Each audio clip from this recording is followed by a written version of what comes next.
So hello mga idol no, magandang tanghali sa inyo. Ito po si Juan Gusanter. So mga idol, andito tayo ngayon sa area dito na kung saan meron pala dito na kakaiba.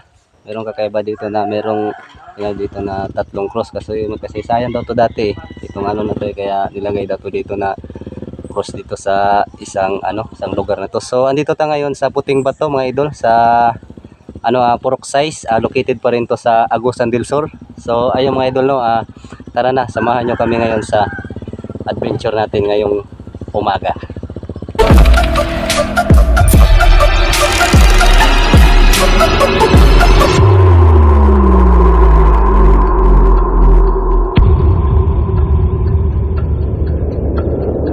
Ito pala mga idol no, ito pala yung daanan dito papunta doon sa dito sa baba. So andoon yung motor natin, nagpaalam tayo diyan para safe tayo, wala tayong problema. So ito pala mga idol, dati kaya pala nilagay itong na to. So ayun mga idol. Yan. Bali tatlong cross yan mga idol, yung isa natumba nata. So meron ditong kasaysayan dati dito sa area na to kaya nilagay ito siya na isang cross na to. So ngayon mga idol, ang sabi-sabi daw dito dati na meron daw dito yung mga panahon pa sa mga Hapon. Kaya dito daw mismo nag-stay yung mga na kuha ng ating mga dito. So ayan mga idol, nilagyan siya dito ng sign na bilang cross sa mga Katolik. So ito mga idol, andoon si King, ayan nasa taas. So ito mga idol, na curious lang ako mga idol kasi kakaiba kasi yung kakaiba kasi yung area, kaya yung binidyo natin para makita natin, kung makita nyo rin at makita nating lahat. So ito, yan, makita nyo mga idol, so ayan, hindi pa to mga idol, maya maya pupuntahan natin yung sabi nilang paliguan dito. So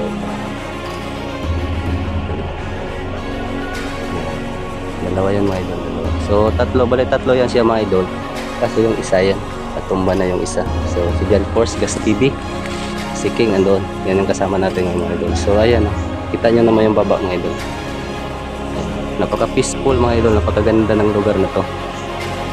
So ayan, maya maya mga idol, pupuntahan natin yung sinasabi nilang swimming pool doon, napaka rin. So sa mga malapit dyan sa pwede nyo bisitahin to. Andito tayo ngayon sa kung gusto nyo rin makita, dito ngayon sa Puting Bato, Purok Size, located sa sa Agusan del Sur. So maganda to dito mga idol, baka gusto nyong dumayo dito, makita yung mga view dito. So ayan, muna tayo mga idol ngayon adventure muna tayo ngayon, para gusto rin namin mapakita kung gaano rin kaganda yung location dito banda na side sa area na to. Kaya tara, puntahan natin yung sinasabi nilang So ayan, ang gaganda ng mga bulak mga idol, mga bulaklak, may yellow, merong white. Yan. Puro yung bulaklak mga idol. So puntahan natin yung sinasabi nilang paliguan doon mga idol. So ito na, lakarin natin. So ang ganda ng place pre no.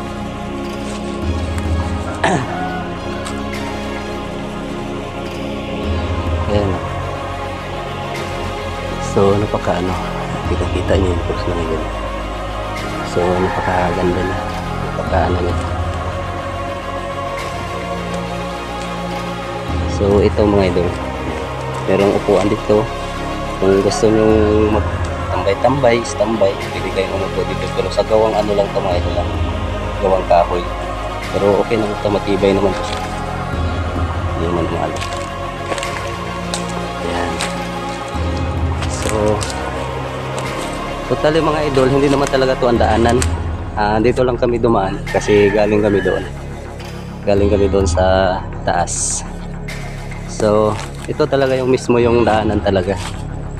na ano, pinaka main na gate. Dito tayo pre kasi nakaano yan dyan, may batog. Pinaka main, ito yung pinaka main. Yan. Oh, ang ganda nga eh.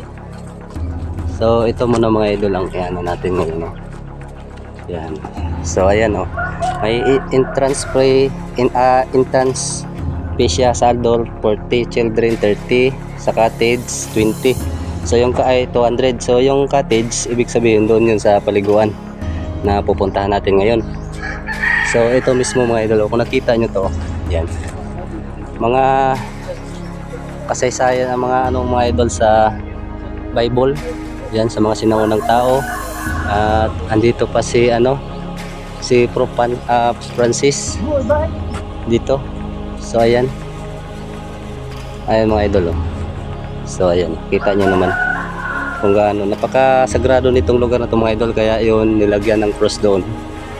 So para makita rin natin, makita natin lahat kung dapat hindi natin kalimutan yung Diyos sa bawat ano natin, sa bawat galaw natin, sa bawat ekspresyon natin, lahat. Basta yun, hindi tayo makakalimot sa mahal na Panginoon kasi nilagyan talaga nila ng ano dito para maano talaga, makita natin kung gaano siya kahalaga sa atin ang Panginoon. So ayan, pupuntahan na namin yung pupuntahan na namin yung area dito. So ito yung daanan.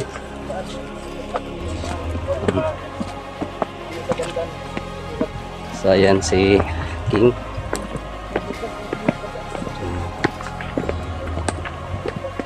Kita nyo naman mga idol. So dito din mga idol, meron din nagsasabi dito yung mismong caretaker dito na yung pinaalaman natin na meron din mga kababalaghan dito sa area na to. So baka makalugar tayo sunod, balikan natin to ng gabi at mag-explore tayo dito. So ngayon, ngayon muna ng umaga yung pupuntahan muna natin na ngayong umaga para makita natin lahat ang kagandahan ng area na to. So ayan, so medyo malayo pa pala pre. Mabuti pinapasok natin yung motor dito bro. Liwag na doon lang kasi madulas yung baka mamaya madisgrasya tayo. Sira-sira pa naman yung motor ko. So ayan, dito pala mga idol meron ding May bahay bro? yung hindi yan yung ng Ano masasabi niyo dito mga? So ayan pala mga idol meron pala tayong guest nakasama ngayon. So yun mga guys, mayroon kayong viewers. Alam ko naman kung okay to. Kahit nga ako dito, hindi ko kaya Napaka ganda ng Yan lang. Kaya naman. uling yan bro. So ayan. So ito mga idol kita nyo ng mga kahoy. Ayan. So dito lang muna tayo ngayon mga idol ito lang muna natin kasi na-curious kasi ako doon sa cross kanina. Gusto ko kasi din makita nyo rin yung kasaysayan dito, ang kaganda ng kapaligiran at napakaganda mga idol, napakalamig ng hangin at napaka peaceful tong area na to. So ang ganda talaga. Baka gusto nyo dito, gusto nyo pumunta dito, welcome naman kayo dito mga idol. Yun nga lang mayroong entrance fee. So sige lang, kaya naman yun ng natin. So yung paliguan, yun ang puntahan natin. Tingnan natin dito. Yan. Actually makapapasok naman ang motor dito mga idol, kaso lang parang sa tingin ko delikado. Kasi ayun may mga lumot-lumot na yung may mga lumot-lumot na yung daanan. So ito mga idol. Medyo distansya pa pala pre. Medyo distansya pa pala. So ayan. So ayun, ang ganda talaga dito. Yan. Kung gusto nyo talaga makarelax yung nyo, makarelax yung mind nyo, yung mga utak natin, mawala yung mga problema, mga iniisip, pwede tayo dito. Ayan. So ito yung sinasabi nilang mga cottage mga idol. Itong area na to. So ayun. Pre. Maganda pala mga idol oh. Ayun oh. Kita nyo naman oh. Oh my god. Yan. So ayun oh. Mga idol sa ano pala. Ay nako, hindi pumasok sa mata ko. Ayan, ito yung mga cottage. Yan mga cottage. So ang ganda ng place pre. Oh.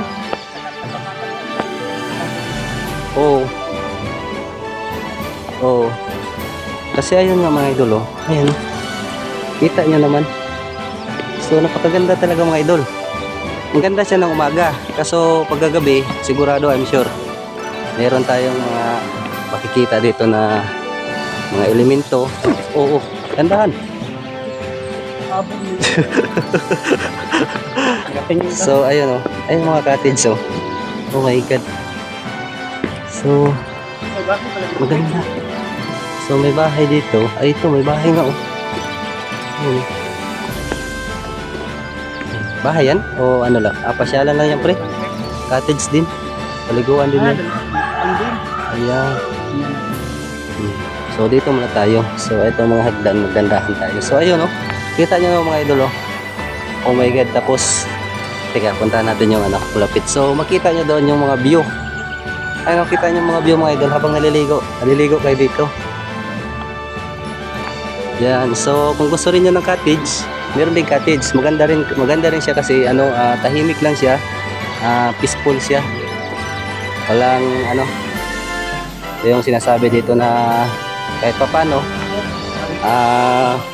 mawala yung iniisip natin, mga problems dito sa area na to. So ayun mga idol oh. Kita nyo naman oh. Yan, tapos kitang-kita nyo doon. Maganda to pre sa mga katawan pre kasi galing to sa tubig na tubig. So galing kasi itong tubig na to sa kalikasan mga idol, kaya ang ganda dito, ang ganda talaga. Sabihin ko lang sa inyo. So ayan, kitang-kita nyo naman yung place. Yan. So mga bata dito, okay siya mga bata dito mga idol. So ayan oh. Oh my god. Sobrang ganda. Yan. So ito mga idol oh. Oh. Wow. Ito tsaka galing to sa ano mga idol, galing sa ano sa bukal. Na tubig na to, hindi talaga galing sa yung sa mga ano tubig na galing na nililigo natin sa bahay, hindi. Galing talaga to sa ano. So ayan mga idol, kitang-kita nyo naman. Oh. Ayan. So oh my god, ang dami pang isda. Oh. Ayan, maganda talaga mga idol. So ito yung place. Yan. Oh. Yun. Ayun. Saka yun, mayroon din doon cottage. Mayroon din ano doon. Yan.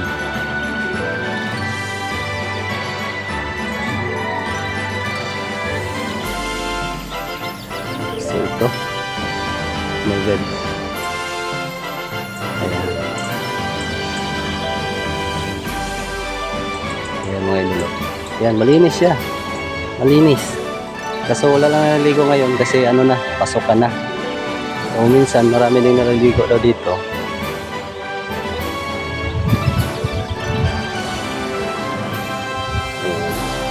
Yan, kung gusto ng cottage, yan, may cottage dyan sa malapit.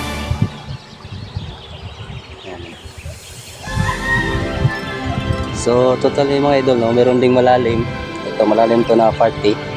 Yan, malalim na party yan. So doon, mga bata doon na side.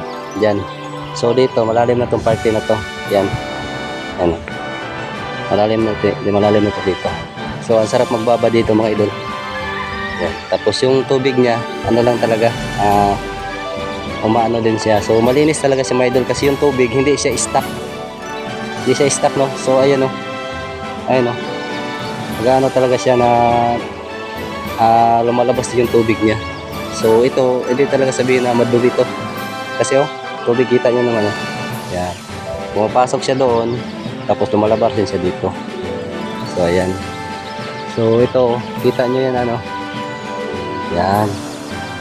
Kitang-kita nyo yung kabundukan. So, maraming ano dito, maraming cottage dito na gusto mag ano. So, mga idol, sa ano lang, sa gusto makaka-relax dito, na gusto na maligo na walang tao, walang masyadong tao, kung kayo lang magpamili. So, ayun, okay na okay to mga idol. Okay siya. Para sa akin, okay talaga siya. Oh, tandaan tayo kasi nagulas. Kaya, ano lang dito, okay siya. The best siya para sa akin. Baka meron din kayo, baka gusto nyo rin. Pwede kayo, welcome kayo dito. Mura lang naman yung ano mga idol, mura lang naman yung entrance fee. Ano lang yun, 40 lang yung ano, 40 yung adult, children 30, sa cottage 20. Walang problema. Kahit overnight ka dito, walang problema. Sarap sa pamilya. So, ayun lang mga idol, no. Sa lahat po na ano, sa lahat po na supporters ni Johan Crusanter, sa lahat po na sumusuport ako kay Johan Crusanter. So, ayan, thank you very much mga idol sa walang sawang pagsuporta sa akin, sa Johan. So, mga idol, mahal na mahal ko kayo mga idol. Mag-ingat kayo palagi kung saan man kayo sulok ng mundo, sa lalong-lalo na sa mga ibang bansa. Ayan, mag-ingat kayo palagi mga ma'am, mga idol. Thank you very much sa walang sawang pagsuporta kay Johan. God bless you all.